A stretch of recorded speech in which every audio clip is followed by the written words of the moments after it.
Hello students, today we will discuss about the refraction through a spherical surface. ठीक है, last video में हम लोगों ने टोटल इंटरनल रिफ्लेक्शन के बारे में डिस्कस किया था और उसके कुछ एप्लीकेशंस भी किए थे। आज डिस्कशन को आगे प्रोसीड करते हुए we are going to discuss about the refraction through spherical surfaces, a very important topic which is further used in the formation of Lenz formula. ठीक है, तो यहाँ रे डायग्राम को समझना, कन्वेंशन को समझना बहुत इंपॉर्टेंट है। तो अपना फोकस प्रॉपर वे में रखिए और चीज़ों को समझने की कोशिश कीजिए। सो रिफ्रैक्शन थ्रू स्फेरिकल सरफेसेस।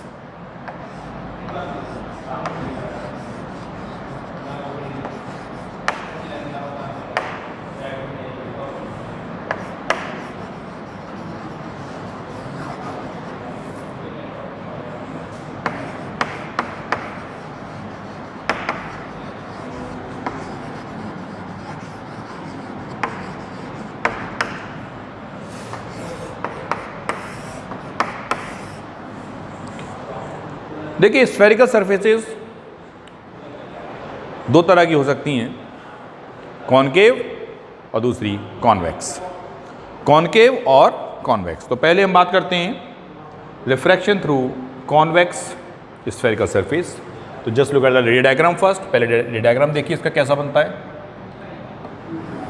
ये कोई भी आपने एक कॉन्वेक्स रिफ्रैक्टिंग सरफेस कंसीडर की, ये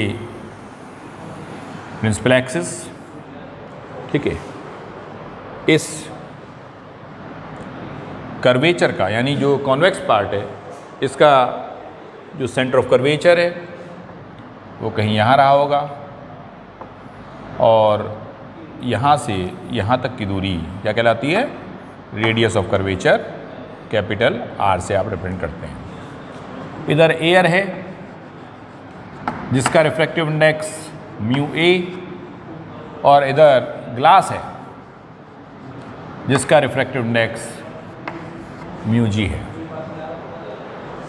अब हम इस रेयरर मीडियम में एक पॉइंट ऑब्जेक्ट कंसीडर करते हैं। Suppose you have a point object O in this rarer medium. अब देखिए कैसे हम रे डायग्राम को पूरा करेंगे, ये जरा समझने की कोशिश करते हैं। ऑब्जेक्ट हमारे यहाँ रखा हुआ है, यहाँ से कोई लाइट रे गई, सपोज कि ये यहाँ जाके टकराई, this is the incident ray. अब इस पॉइंट पे आप नॉर्मल डाल दीजिए, this is normal at the point of incidence. जब लाइट रे, और इस नॉर्मल को नाम भी दे सकते हैं, से इट इज सी एन, ठीक है, and this is at point A. The angle which this incident ray makes with the normal is I, which we call as the angle of incidence. अब देखिए जब कोई लाइट रे rarer medium से denser medium में जाती है, when a light ray goes from rarer medium towards denser medium, it bends towards the normal. वो किधर मुड़ जाती है, नॉर्मल की तरफ। तो यहाँ पे अगर ये सीधी जाती तो उसकी जगह क्या हुआ, it bends towards the normal, और ये थोड़ी बेंड करके यहाँ कहीं इसने इमेज बना दी। जो ऑब्जेक्ट तक की डिस्टेंस होती है उसको हम लेते हैं u, and all the distances are measured from this point we call as p, ठीक है, जो कि पोल कहलाता है इन केस ऑफ मिरर, और ऑप्टिकल सेंटर होगा इन केस ऑफ लेंसेज जब हम लेंस फॉर्मेशन कर देंगे। तो ये डिस्टेंस जो ऑब्जेक्ट तक की है u, और ये डिस्टेंस जो इमेज तक की है v, u v r, ये तीन चीजें यहां पर नजर आ रही हैं। ये इंसिडेंट रे, ये रिफ्रैक्टेड रे। अब रिफ्रैक्टेड रे ने जो एंगल बनाया नॉर्मल से, वो एंगल ऑफ रिफ्रैक्शन से इट इज r, ठीक है। अब एक काम करते हैं, just draw normal from A on this line PC। यहां से आपने एक नॉर्मल ड्रॉप किया। जब आप नॉर्मल डालेंगे, say this normal is A M. मान लीजिए नॉर्मल कितना है, ए एम। तो अब चूंकि हमें refraction through spherical surface, convex spherical surface हमने ली है और एक प्रूफ ऑब्टेन करना है, तो इसके लिए कुछ अजम्पशंस और लेने पड़ेंगे। और उन अजम्पशंस में पहले इंसिडेंट रे ने जो इस एक्सिस से एंगल बनाया, सेट बी अल्फा, उसको आप अल्फा मान लें। जो रिफ्रैक्टेड रे ने जो इस एक्सिस से एंगल बनाया, उसे आप बीटा मान लें। और जो नॉर्मल ने इस एंगल से, इस एक्सिस से एंगल बनाया, उसको आप गामा मान लें। सो अल्फा बीटा गामा, ये हमने 3 एंगल्स कंसीडर किए हैं। एक जो इंसिडेंट रे ने इस प्रिंसिपल एक्सिस से बनाया, दूसरा जो रिफ्रैक्टेड रे ने प्रिंसिपल एक्सिस से बनाया, तीसरा जो नॉर्मल ने इस प्रिंसिपल एक्सिस से बनाया। ठीक है, इस तरीके से ये रे डायग्राम हमारा पूरा हो जाता है। अब देखो हमें करना क्या है। तो सबसे पहले ये आप समझ लीजिए कि इस सिचुएशन में भी ये पॉइंट ए जो है बहुत नज़दीक है किसके, पी के। तो ये जो एंगल्स देख रहे हैं आप, आई हो, आर हो, अल्फा हो, बीटा हो, गामा हो, ये सारे एंगल्स छोटे एंगल्स हैं। All these are the small angles. और स्मॉल एंगल्स में ट्रिग्नोमेट्री में कुछ अजम्पशंस रहते हैं, जैसे साइन थीटा को आप थीटा ले लेते हैं, कॉस थीटा को आप थीटा ले लेते हैं, टेन थीटा को भी आप थीटा कंसीडर कर सकते हैं। ठीक है, तो वो अजम्पशंस हमको यहाँ भी रखने हैं। तो उसके अकॉर्डिंगली यहाँ देखो हम करेंगे क्या। सबसे पहले लेते हैं triangle O A M. So in triangle O A M, O A M triangle देखें। इस ट्राइंगल में tan alpha is perpendicular over base. तो देखिए यहाँ एम और पी बहुत नज़दीक हैं, तो ए एम की जगह हम ए पी भी लिख सकते हैं। So you have A P over O P.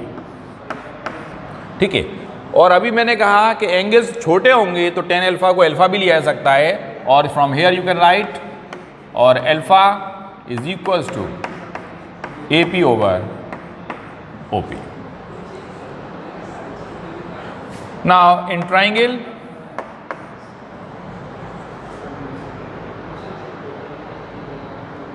I A M, ये भी एक राइट ट्राइंगल है। इसमें टेन बीटा निकालिए। Tan beta is equals to A M over M I, और beta is equals to A M over M I. ठीक है, ये बीटा की वैल्यू आ गई, ये अल्फा की वैल्यू आ गई। In the same manner in triangle A M C, tan gamma निकाल दीजिए। In triangle A M C you have tan gamma is equals to A M over M C, A M over M C, और इसको आप P C भी लिख सकते हैं, A M over P C, because all the distances are measured from P. इसको ऐसे ही P I भी लिख सकते हैं।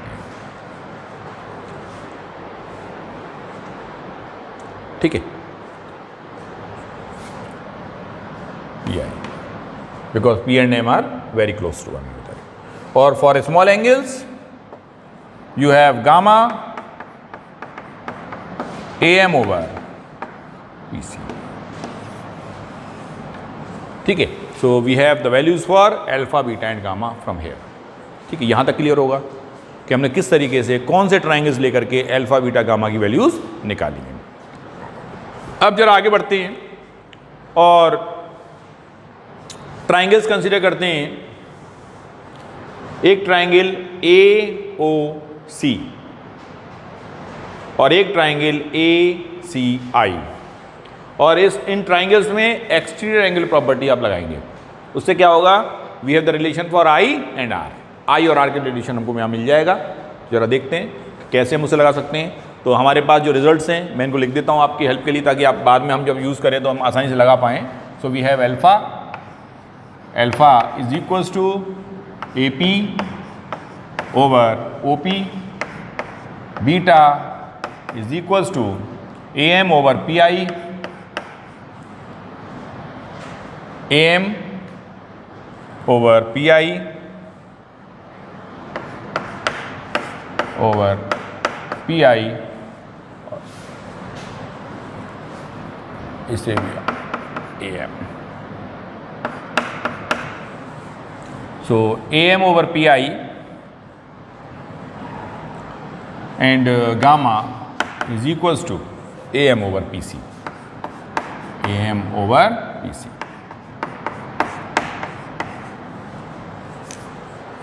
ठीक है, alpha A M over O P,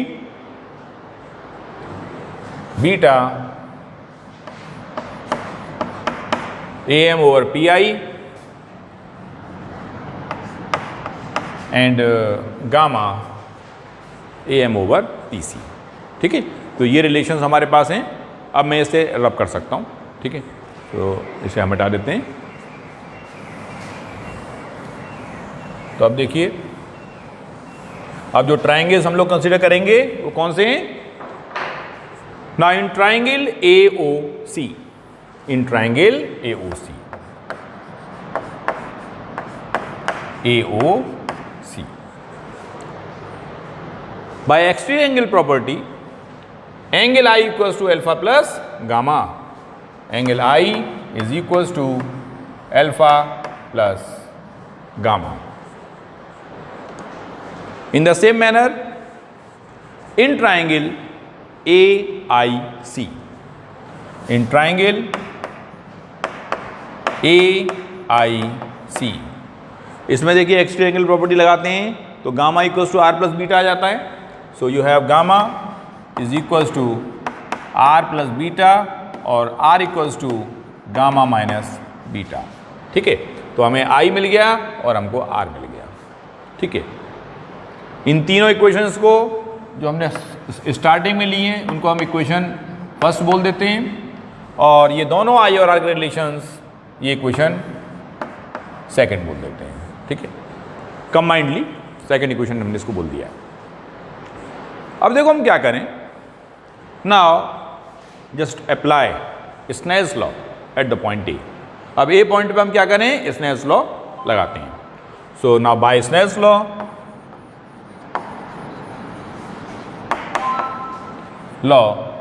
eight point A, जब ए पॉइंट पे स्नेल्स लॉ लगाओगे तो you have A mu G is equals to sine I over sine R, ये मिलेगा। ठीक है, कहां से जा रहे हैं? एयर से आप ग्लास में जा रहे हैं तो आपने ए म्यू जी लगाया। A mu G equals to कितना है? Sine I over sine R. अब इसको हम क्या लिख सकते हैं? और mu G over mu A is equals to I over R for small angles, for small angles. जब आई और आर छोटे एंगल्स होंगे तो साइन आई को आई और साइन आर को हम आर भी लिख सकते हैं। ठीक है, और क्रॉस मल्टीप्लाई कीजिए। So you have mu G into R is equals to mu A into I, and say this is equation number third. ठीक है, बड़ी सिंपल सी बात है। एक बार मैं फिर आपको बताऊं कि हम देखिए यहाँ पे ये बात ध्यान रखना बहुत ज़रूरी है कि आप कौन से ट्राइंगल्स को कंपेयर करने जा रहे हैं, कौन से ट्राइंगल्स को आप कंसीडर कर रहे हैं। सबसे ज़्यादा कन्फ्यूज़न इसी चीज़ में होता है कि we have to take into consideration which triangles. ठीक है, तो पहले ध्यान रखो जब अल्फा बीटा गामा एंगल्स जो बन रहे हैं वो किन किन रेज से बन रहे हैं। इंसिडेंट रे जो एंगल बना रही है वो अल्फा है, रिफ्लेक्टेड रे जो एंगल बना रही है वो बीटा है, और जो नॉर्मल से एंगल बन रहा है वो है गामा। इन्हीं ट्राइंगल्स में सबसे पहले क्या करना है? टेन अल्फा, टेन बीटा और टेन गामा लगाना है। ठीक है, जहाँ जिसकी हेल्प से आपने अल्फा बीटा गामा की वैल्यूज निकाल दी, पहली चीज़। इसके बाद हमें ऐसे ट्राइंगल्स देखने जहाँ से हमें आई एंगल ऑफ इंसिडेंस और आर एंगल ऑफ रिफ्रैक्शन की वैल्यूज़ मिल पाएँ। इसके लिए हमें जो एक्सटीरियर एंगल प्रॉपर्टी ट्राइंगल्स की जो होती हैं, that the exterior angle is equal to the sum of the interior opposite angles, इसका इस्तेमाल हम करेंगे और वहाँ से हमें इन ट्राइंगल्स में लगाने के बाद I equal to alpha plus gamma और R equal to gamma minus beta मिल जाता है, जिसको हमने सेकेंड इक्वेशन यहाँ पे कहा हुआ है। आफ्टर दैट जो तीसरी कंडीशन है वो क्या है? We have to apply the Snell's law at the point A point पे हम स्नेल्स लॉ लगा दें। जब ए पॉइंट पे स्नेल्स लॉ लगाएंगे, कहां से कहां जा रहे हैं आप? एयर से ग्लास में, तो ए म्यू जी आ गया, sine I over sine R, air में एंगल आई और ग्लास में एंगल आर। स्मॉल एंगल्स के लिए ए म्यू जी को म्यू जी ओवर म्यू ए लिखा और साइन आई आई हो गया, साइन आर आर हो गया, क्रॉस मल्टीप्लाई किया, you have mu G into R equals to mu A into I. ये रिलेशन हमको मिल गया, जिसको आपने कहा इक्वेशन नंबर 3। आई थिंक यहां तक क्लियर है। अब फर्दर सिंप्लीफाई करते हैं to get the final relation. तो जरा मैं इसे रब कर दूं। अब एक काम करें, सेकेंड इक्वेशन को थर्ड में यूज कर दें। ठीक है, तो क्या लिखेंगे? Using second in equation third. तो सेकेंड में देखिए क्या है, नाउ नहीं देखेगा हमारा आई कितने के बराबर है? अल्फा प्लस गामा, और आर कितने के बराबर है? गामा माइनस बीटा, क्योंकि हमारी सेकेंड इक्वेशन है, ताकि मैं अब इसे रब कर पाऊँ। ठीक है, now using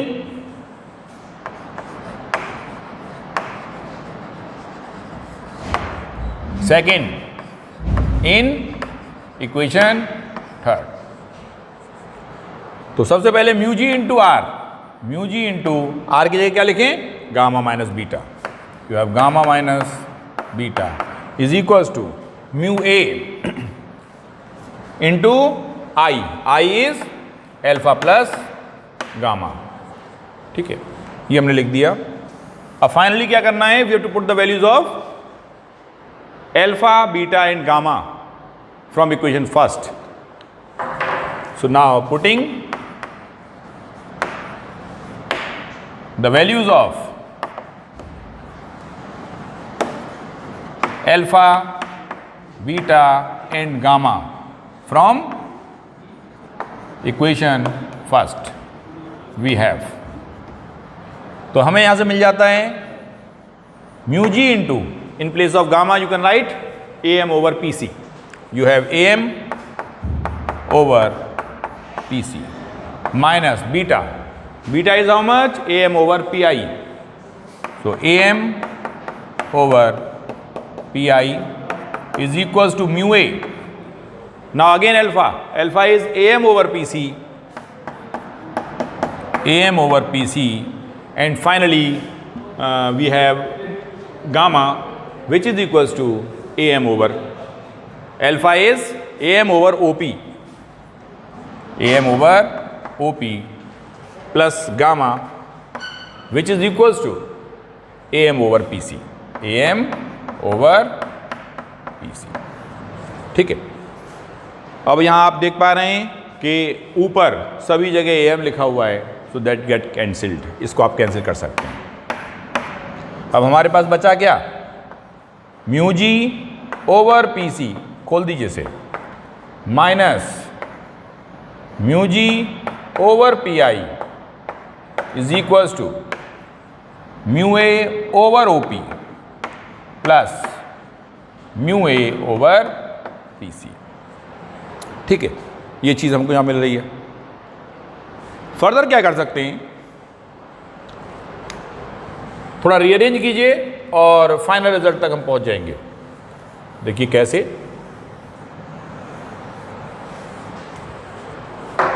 now mu G के टर्म्स एक साथ लिखे हुए हैं, यहाँ पी सी है, यहाँ भी पी सी है, तो पी सी वाले टर्म्स को एक साथ कर लीजिए, ओ पी और ओ पी, ये बाकी बचे हुए टर्म्स दूसरी तरफ कर लेते हैं। तो एक काम करते हैं, तो you have mu A over O P mu A over O P, और minus mu G over P I, mu G over P I. ठीक है, इसको हम लेफ्ट लाए तो माइनस का mu A over O P हो गया, और ये माइनस का mu G over P I पहले से था, is equals to mu A over P C minus mu G over P C. Better है कि इन सब की वैल्यूज यहां पे लगा दें। Now putting the values of O P, P I, P C and P C using proper sign convention. ठीक है, और इसको हम देखो ऐसे भी कर सकते हैं, माइनस से पूरे को मल्टीप्लाई कर दें तो you have mu A over O P plus mu G over P I is equals to mu A minus mu G. जब माइनस से मल्टीप्लाई करेंगे तो ये हो जाएगा mu G minus mu A over P C. ठीक है, ये रिलेशन आपको मिल जाता है। अब ज़्यादा कुछ नहीं रह गया, अब क्या करना है, we have to put the values of these unknown quantities OP, PI and PC using proper sign convention. So putting these values, the values using proper sign convention, we have क्या मिल जाएगा हमको, जरा वैल्यूज लगा देते हैं, और अगर हम पहले इनकी वैल्यूज लिख लें तो ज़्यादा बेटर है। देखिए यहाँ पे OP कितना है, OP है हमारा U, जो कि लेफ्ट साइड में लाई कर रहा है, तो ये हो गया minus U, OP equals to minus U, comma. What about PI, PI is V, और V कैसा, प्लस का, क्योंकि राइट साइड में लाई कर रहा है। Then you have PC, and PC is equals to how much R, और कैसा R, प्लस का R, because convex refracting surface है, तो जो सेंटर ऑफ कर्वेचर है वो राइट में लाई करेगा, तो रेडियस ऑफ कर्वेचर भी पॉजिटिव होगा। ठीक है, ये वैल्यू जरा लगा देते हैं ऊपर। So equation this will implies you that mu A over OP, OP की जगह minus U plus mu G over PI, PI की जगह V is equals to mu G minus mu A over PC, PC की जगह R। So you have mu A over minus U plus mu G over V equals to mu G minus mu two over R। और अगर मैं इसको पहला medium A को मान लूँ, दूसरा मीडियम B को G को मान लूँ, तो 1, और इसको हम ऐसे लिख सकते हैं, देखिए फर्स्ट मीडियम A और मीडियम को हम क्या मान सकते थे, और μ1 भी कह सकते हैं इसको। ठीक है, और इसको और μ2 भी कह सकते हैं, तो थोड़ा सा और स्टैंडर्ड फॉर्म में आ जाएगी रिलेशन। तो μA और μG तो एक ही बात है, तो यहाँ पे आप क्या लिख सकते हैं, μ1 ओवर माइनस U, क्योंकि μA और μ1 एक जैसे हैं, और प्लस μG की जगह क्या लिख सकते हैं, μ2 over V is equals to μ2 minus μ1 over R, μ2 minus μ1 over R. The very important relation and the final result you have for the refraction through a convex refracting surface. ठीक है, बड़े काम का रिलेशन है, क्योंकि आगे लेंस मेकर्स फार्मूला हम लोग करेंगे तो वहाँ डायरेक्टली इसी रिलेशन का इस्तेमाल होगा। तो आपको थोड़ा मेमोराइज भी रखना है, याद भी रखना है कि भाई रिफ्रैक्शन थ्रू अ कॉन्वेक्स और कॉनकेव रिफ्रैक्टिंग सरफेस अगर हम निकालते हैं तो μ1 upon minus U plus μ2 upon V equals to μ2 minus μ1 upon R आपको रिलेशन मिलता है। और देखिए इसमें इस रिलेशन की अच्छाई ये है कि आप कॉन्वेक्स सरफेस ले रहे हैं, चाहे आप वर्चुअल इमेज के लिए निकालें, चाहे आप रियल इमेज के लिए निकालें। ठीक है, कॉन्वेक्स सरफेस के लिए निकालें, कॉनकेव सरफेस के लिए निकालें, रिलेशन रिमेन्स द सेम, ये सेम रिलेशन ये बना रहता है। तो हमें ये रिलेशन याद रखना है, इससे कोई फ़र्क नहीं पड़ता कि हमारी सरफेस कैसी है। ठीक है, आई थिंक यहाँ तक क्लियर है। अब इसमें एक बात और मैं आपको बता दूं इसी के साथ, इसे अब इक्वेशन नंबर 4 बोल देते हैं कि अगर मीडियम जिसमें ऑब्जेक्ट रखा हुआ है वो डेंसर होता और जहाँ इमेज जा रही है, यानी जहाँ से ऑब्जेक्ट अगर कहाँ रखा होता है, डेंसर मीडियम में, अगर ऑब्जेक्ट हमारा डेंसर मीडियम में रखा हुआ है तो उस सिचुएशन में इस फॉर्मूले के अंदर क्या बदलाव आएगा, what is the change in the formula when the object is placed in the denser medium in place of rarer medium. तो समझ लीजिए भाई, इस बात को भी याद रखो। कहीं भी आपको ये सिचुएशन दिखाई दे कि object is placed in the denser medium, तो फॉर्मूला में ये यूज करना है, लेकिन थोड़ी समझदारी से। कैसे? Just interchange μ1 and μ2, just interchange μ1 and μ2 in this formula. ठीक है, तो ये एक नोट करके आप चाहे तो लिख भी सकते हैं इसको। When object is placed in denser medium, you may write when object is placed in denser medium, μ1 and μ2 gets interchanged in the above formula। ठीक है, μ1 and μ2 gets interchanged in the above formula। तो μ1 की जगह क्या कर देंगे, μ2 कर देंगे, और μ2 की जगह क्या हो जाएगा, μ1 हो जाएगा। μ2 इज रिप्लेस्ड बाय μ1, यानी इंटरचेंजिंग इसके अंदर आ गई। जब ये दोनों इंटरचेंज होंगे तो फॉर्मूला क्या होगा? So equation fourth will now implies that μ2 over minus u plus μ1 over v is equals to μ1 minus μ2 over r, and this is the final relation you have for the case when the object is lying in the denser medium in place of rarer medium. Okay. So I think this topic is now completed. We will continue further in the next video. Thank you.